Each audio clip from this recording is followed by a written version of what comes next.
Hello, Den 9. Today we're going to be talking about a sound mixer, or as we like to call it, a mixing board. So, the first question is, what is a mixing board? A mixing board is an electronic device. Underneath the top here, there are tons of wires and capacitors and resistors and all other kinds of electronic equipment. Okay? So, what does it do? Well, a mixer gathers sound from a bunch of different places over here and then sends it where it wants, usually just to one or two places.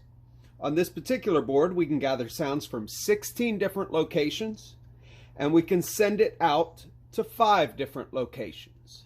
So these are all what's coming in, and this is what's going out.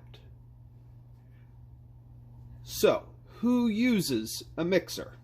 Well, they can be used at concerts, they can be used at your church, TV, whoever's recording a TV show, they can use mixers. Movie studios, when they're working on the sound, they use mixers because you got to combine the voices, what the actors are saying, the background sounds, the music, the sound effects, all different things. Somebody else that uses them would be video game makers, when you have to combine the music with the voices and the sound effects, again, just like in movies, they use them. And this particular board here is in a recording studio. So most of what we do now is inside the computer, but we still use this for some applications in recording. But even if you're using the computer instead of the board, it helps to know what goes on the board because the same principles are applied inside the recording software. So in order to understand the mixing board and how it works, we have to understand at first what a single channel of input does and how each of those items work. Because whatever happens on this channel, it's the exact same knowledge you need for this channel, every single one of them. They all do the same job, but for different instruments. Then the sends get a little bit more complicated, and that's what we call these. When you're sending them to a speaker, or you're sending them to a recording device, or you're sending it to a monitor so whoever's playing an instrument can hear themselves, that you control all of that over here on this side panel. All right, but for now we're going to break it down and simplify it. We're just going to learn what one channel does. Okay, so let's start all the way at the very top. These are your inputs. Now there's different shape inputs for the different instruments that you might have coming in. For example, this big one here, it's called an XLR. XLR stands for X is ground, L is left, and R is right. If you've ever worn a pair of headphones, you know that maybe different sounds are coming in your right ear from what's coming in your left ear. And we can control all of that through the mixing board. So, this is what an XLR connector looks like. One end goes to the microphone, and the other end goes into the board. You'll notice that a microphone has a piece that looks just like the one that goes into the board. But this one looks very different. What it does is plugs in to the microphone. Okay? So we're going to unplug that, and I'll show you the other end, how it connects in. Remember, I said XLR, 3 different things, right? Left, right, and the center one there is your ground. So this would plug into this part of the board. Okay? Now let's say you're not using a microphone, but you have maybe an electric guitar or an electric piano. In that case, you would use one of these. This is called a mono jack, or a 1/4 inch jack, or some people just call it a guitar cable. The proper name is a TS cable. That stands for tip and sleeve, right? And then if it was a stereo signal, which means that you're getting right and left, then you would have tip, ring, sleeve, or as we call it, a TRS, tip, ring, sleeve. So these would plug in here. There are 3 different connectors that would take a 1/4 inch. The first one is a line in. That would be coming from something like an electric piano, or maybe from your phone, or something that has a recording device in it that you can send in. Those already have something we call an amplifier in them, okay? And so you would use a line level in. Then we have instrument right here. And the instrument would be like an electric guitar or a bass guitar or something that doesn't have an amplifier built into it. And then we have a third one, which is the direct out. Direct out means we're bringing it in and we need to send it somewhere else that doesn't include the board. It doesn't need mixed together. It needs sent back out, maybe to a monitor or to some sort of effects unit. Like an effects unit would be something like reverb, which is like an echo sound, or maybe something like distortion. If you've ever heard a really heavy guitar and it's loud and sounds kind of torn up and robotic, maybe that would be the effect that you're using. Okay, so those are all of our inputs. Once we get our instrument or our microphone plugged in, the first stage, we call these stages, each of these are stages. The first stage we send it to is called the gain. And the gain controls how much volume, how much of a signal is coming into the rest of the board. All right, so this is just a turn knob, and that controls how much. All the way to the left is off, no signal, and all the way to the right is as much signal as we can possibly get. All right, there's a little button that comes next. It says mic and line. So that is telling the board, telling the electronics in here, are we taking the signal from this line input, or are we taking it from this instrument input? Okay, or from the microphone.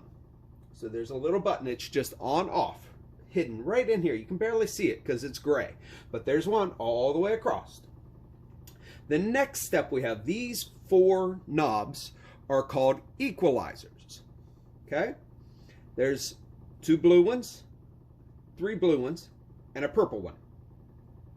The purple one tells us how much are we going more towards the low frequencies or the high frequencies. Now, that's difficult to understand. What are low frequencies and high frequencies? Well, I have a song hooked up over here, and I am going to show you what it would be like. The low frequencies are down here, okay? And if we turn it all the way to the left, we're getting no low frequencies. If we turn it all the way to the right, we're getting all the low frequencies, okay? The mid here, if we turn it to the left, no mids. If we turn it to the right, it's all mids, really loud. Lows would be like a kick drum or a bass guitar or the sound of thunder or a rumble sound in a video game or movie. The mids happen at the level where we talk. So voices, maybe a guitar, things like that would fall in the mid-range. And the high level would be like a whistle or a screech or the sound of glass breaking or something like that. So I am going to go over to my computer here. I've got something pulled up. We're going to listen to the just lows. I'm going to play a song that I've been working on, and we're going to hear just lows, and then we're going to hear just mids, and then we're going to hear just highs. Hopefully it'll come through the phone well, and you'll be able to tell the difference. So we're going to go first with just lows.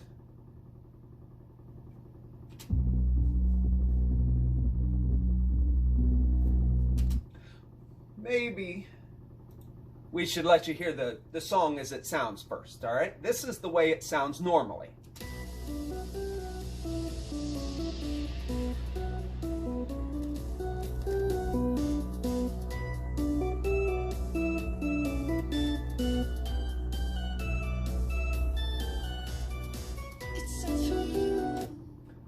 All right, and now we're going to try it again with just the lows.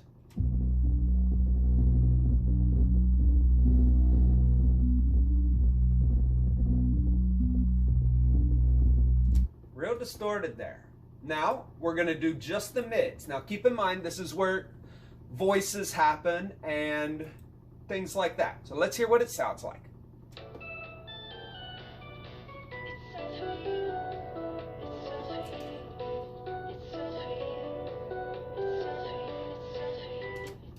Right? None of the low sounds, none of the real high sounds. Now we're going to go with just highs. All right?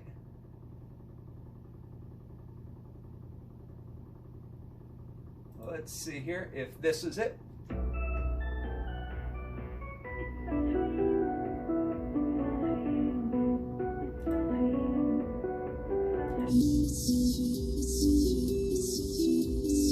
There we go. Just the highs. There's a little lows in there too. It just killed mostly the mids.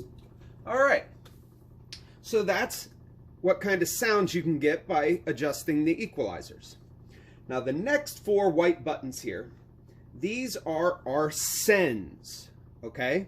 And the sends will take the sound coming from this channel and put it over here and assign it to one of these channels. These four right here are the ones that we're looking at. So this knob assigns a sound, a level, to this one here. This one, the second one, this is the third one, and this is the fourth. So everything that we give some volume to on the number 4 knob is going to go to this channel. All right? So then we work our way down a little further.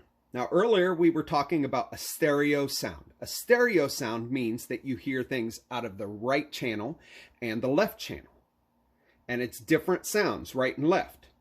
That's stereo. The opposite of that would be mono, which means that you're only having one speaker, or you're hearing the same thing out of the right and the left speaker.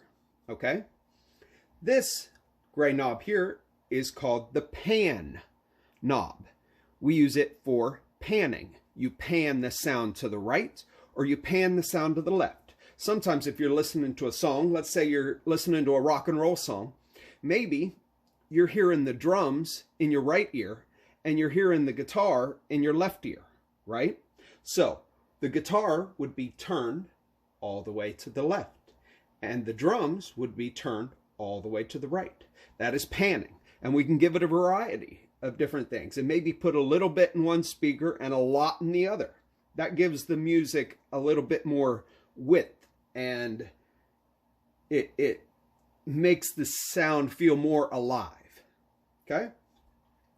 Down here, we have another series of buttons. The first button is the on-off button. So if we want to completely shut down a channel for a while, we can turn the button off. If we want to activate the channel, we turn it on. We have some more send buttons down here. 1 and 2, 3 and 4. So these, if we activate this, it's going to turn these sends on and off. The last one here is left-right. Okay? This would be your main send, and it sends to this channel over here. This is your main in and out, and it's a stereo channel. It goes left and right. So if we want this sound sent out the main channel, we activate the left and right button. And finally, we have we call these sliders or faders. And these tell us how much volume we are sending to the left and right channel, to the main channel.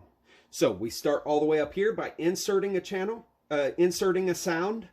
We process it in this part of the board. We send it to different channels so it can go out different ways. And finally, we control the final volume of the sound.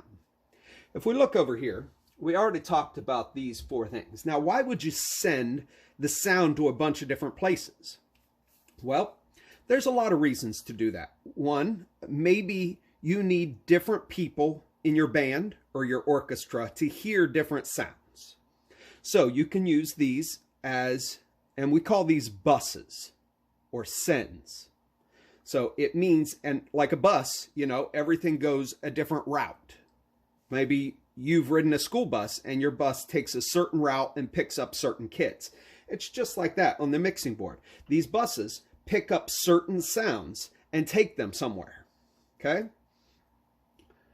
So each of the volumes of those can be controlled up here.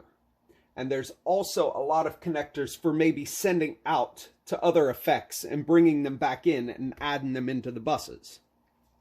And then we have the final one, which is the left-right. So let's say we send in the left-right to 2 big speakers so that the audience can hear what's happening with everything.